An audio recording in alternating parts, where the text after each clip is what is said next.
नमस्कार साथियों, आपका बहुत बहुत स्वागत है मेरे YouTube चैनल में। आज मैं प्यारे प्यारे बच्चों के लिए लेकर आई हूँ NMMS परीक्षा की पूरी जानकारी कि इस परीक्षा को कौन से बच्चे दे सकते हैं और इस परीक्षा को देने से क्या क्या फ़ायदा होने वाला है। तो देखिए, NMMS यानी कि national means cum merit scholarship परीक्षा ये भारत सरकार के शिक्षा मंत्रालय द्वारा आर्थिक रूप से कमज़ोर लेकिन मेधावी छात्रों के लिए चलाई जाने वाली एक छात्रवृत्ति योजना है। इसका उद्देश्य ऐसे विद्यार्थियों को कक्षा 8 के बाद पढ़ाई जारी रखने के लिए आर्थिक सहायता देना है, जिनकी जो आर्थिक स्थिति है वो कमज़ोर है।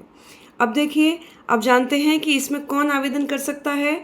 तो उत्तर प्रदेश के मान्यता प्राप्त विद्यालय में कक्षा 8 में पढ़ने वाले छात्र, यानी कि हमारे बेसिक स्कूल में पढ़ने वाले छात्र, राजकीय विद्यालयों में और एडेड विद्यालयों में कक्षा 8 में पढ़ने वाले ऐसे छात्र जिन्होंने कक्षा 7 में 55% अंकों के साथ कक्षा 7 उत्तीर्ण करी है।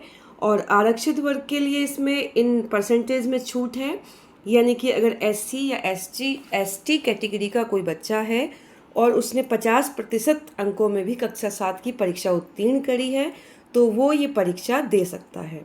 और एक इम्पॉर्टेंट बात कि इसमें जो अभिभावकों की, परीक्षा देने वाले बच्चे के अभिभावकों की वार्षिक आय है वो 3.5 लाख रुपए वार्षिक से ज़्यादा नहीं होनी चाहिए। अब जानते हैं इस स्कॉलरशिप में क्या मिलना है।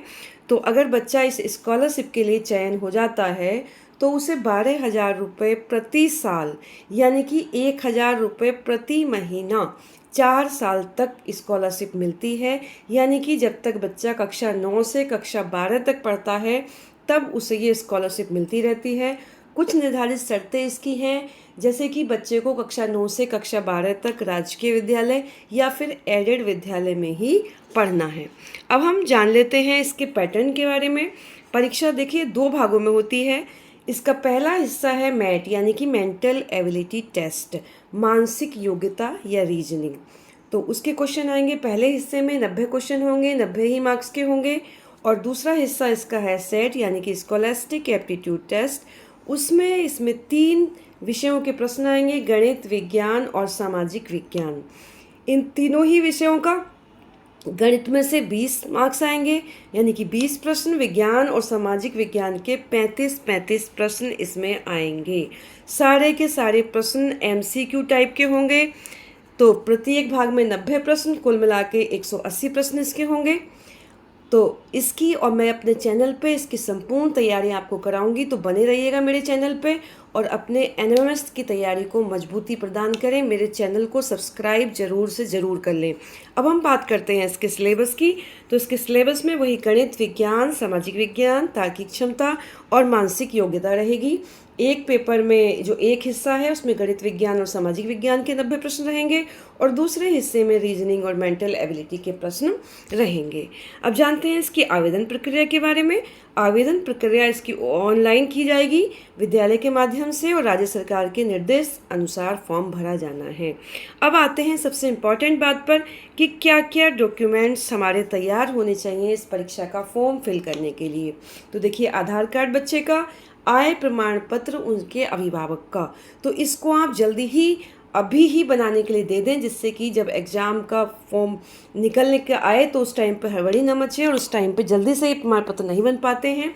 तो अभी आप फ़ौरन ये दस्तावेज यानी कि डॉक्यूमेंट्स बनवा लें। आय प्रमाण पत्र, आधार कार्ड, जाति प्रमाण पत्र, निवास प्रमाण पत्र, पासपोर्ट साइज़ की फ़ोटो और बैंक खाते का विवरण। तो ये 2-3 डॉक्यूमेंट्स आपको बनवाने हैं। आधार कार्ड ज़्यादातर सब बच्चों का बना हुआ है, लेकिन आय प्रमाण पत्र आप ज़रूर से ज़रूर तहसील स्तर के अधिकारी से बनवाना है। जाति प्रमाण पत्र भी बनवाना है, निवास प्रमाण पत्र और बैंक खाता अगर बच्चे का नहीं है तो उसका बैंक खाता भी ज़रूर से ज़रूर खुलवा दें। और इसके अलावा विद्यालय का प्रमाण पत्र चाहिए होता है। देखिए, अब हम जान लेते हैं इसकी संभावित डेट्स के बारे में। तो जो इसका आवेदन होना है वो संभावित है अगस्त में, यानी कि अगले महीने इसका नोटिफिकेशन निकलेगा और फॉर्म भरा जाएगा। इसलिए अभी लगभग 1 महीना आपके पास है, फटाफट से अपने डॉक्यूमेंट्स रेडी करा लें। और ये जो परीक्षा होती है ये नवंबर में होगी और नवंबर में ही इसके एडमिट कार्ड आएंगे और इस परीक्षा का जो परिणाम आना है वो मार्च 2027 में आना है। तो बने रहिएगा हमारे चैनल पे, मैं इसकी समस्त तैयारी कराऊंगी। अभी से हमारे पास लगभग अगस्त, सितंबर, अक्टूबर, नवंबर यानी कि लगभग 3.5 महीने का समय है।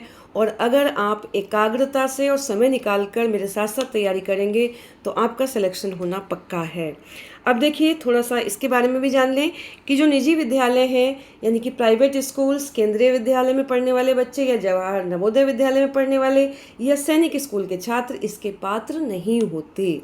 अब हम जान लेते हैं कि इसे पास करने के लिए कितने मिनिमम अंक हमें लाने हैं।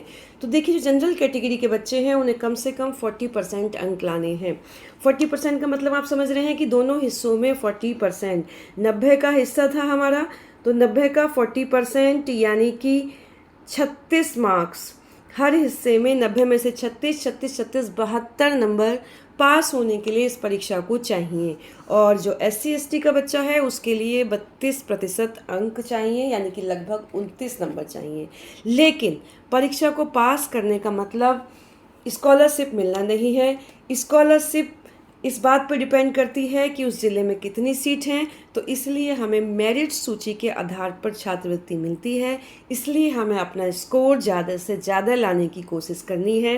तो बने रहिएगा मेरे चैनल पे और इस परीक्षा के लिए सबको बहुत बहुत बहुत हार्दिक शुभकामनाएं और अपनी तैयारी शुरू करें। बेस्ट ऑफ लक सभी को।